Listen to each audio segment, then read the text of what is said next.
Hi friends, இப்போ பார்த்தீங்கன்னா மாங்காய் கட் பண்ணுறோம்.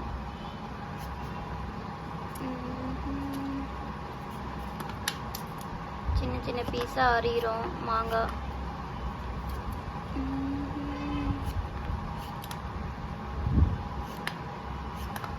இது வந்து எங்கள் வீட்டு மரம் மாங்காய், நல்லாயிருக்கும் சூப்பராக.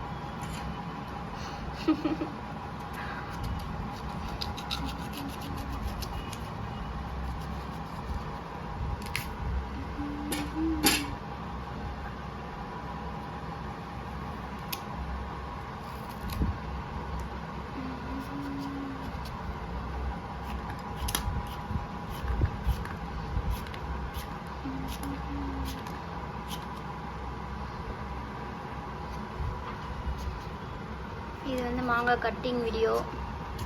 நெக்ஸ்ட் டைம் மிளகாத்தூள், சால்ட்டு இது போட்டு கலந்துட்டா வேலை முடியுது. இப்போ வந்து மிளகாத்தூளும் சால்ட்டும் போடுறோம். அப்படியே கலக்கி விடு. அவ்வளோதான், மாங்காய் ரெடி நமக்கு. இனி சாப்பிட வேண்டும். வாங்க சாப்பிடலாம் மாங்காய். பாய் ஃப்ரெண்ட்ஸ், மீண்டும் அடுத்த வீடியோவுக்கு சந்திப்போம். நம்ம வீடியோ பிடிச்சிருந்தா சப்ஸ்கிரைப் பண்ணுங்கள் சேனலை. பாய்.